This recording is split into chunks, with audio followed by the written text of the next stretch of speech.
Hello, this is Cindy Tonkin presenting with Presence. We're in week 2, video number 2. Let's get into it. At the end of the last video, I asked you to talk to me or write down how you took in information best, what ways it was that you did it. And some of us love to actually just hang out with people and kind of absorb it from them. Some of us like to read books. Sometimes some people like to tinker with things and play. Other people kind of learn from everything that they do. Different people absorb things differently, and this is the number one thing that you need to know about how people learn. How you do it isn't how everybody else does it, and your unique blend of filters of how you see the world and how you experience the world will change what it is that you do. So how you give it out is often how you take it in, but sometimes you also give it out or give it out in the way that someone's told you this is the right way to do it, but you've not really liked it. The number one thing is that how you give it out is how you give it in. Even if you're trying to follow a pattern, you've got some propensities. So these propensities can be outlined quite systematically. Here's research from a woman called Bernice McCarthy, who for her PhD took 94 different models of learning styles, looked at them all, concatenated them, pulled them together, and came back with a 4-quadrant model.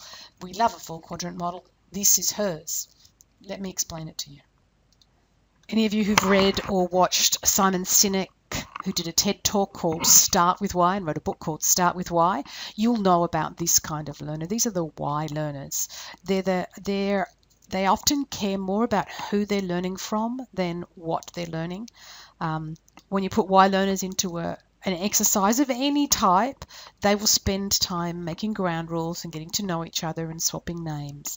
That other types of learners won't do that, but why learners, it's all about the people, and that's the why learner.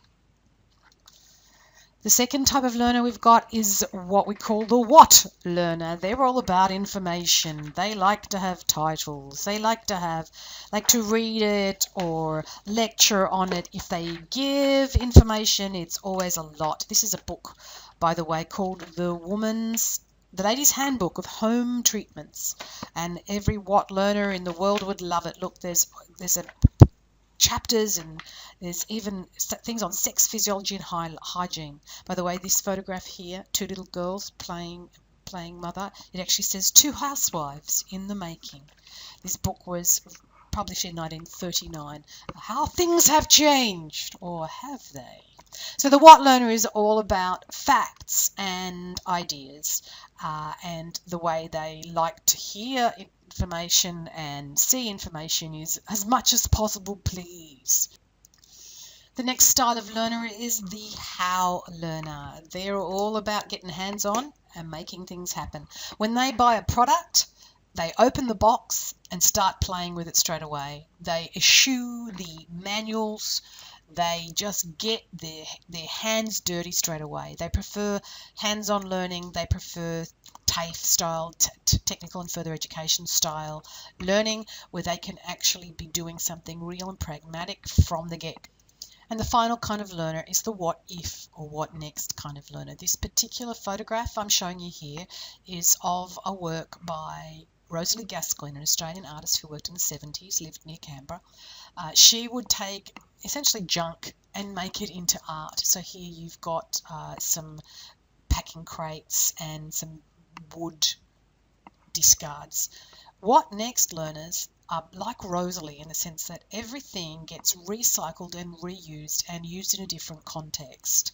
Sometimes that's great, sometimes it's difficult. In a room, in a meeting room or a training room, what this manifests as, they will either ask questions or go off onto a tangent, which can sometimes be useful and exciting. Sometimes it's just like, I don't want to go off on a tangent. Let me finish my thought. It's really important for you.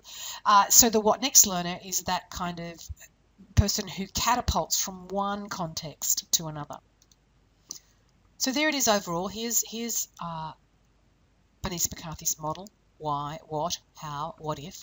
Over the next few videos, I'll outline each of these styles in more detail for you, and mostly to do with how we use it in preparing. Because what Bernice discovered is if you start with the why, thank you, Simon Sinek, then give us some principles of what, and allow us to practice and play with the how, and then take us off on it. So now you know this. Wow, look at all these other things you can do. You've got a presentation cycle, and that's a really useful thing for preparing. So take a moment, go back to this. Look at the notes that you made about how you take in information best. Look at the notes you made about how you like to actually present. And take a guess, which one of these 4 quadrants do you sit in?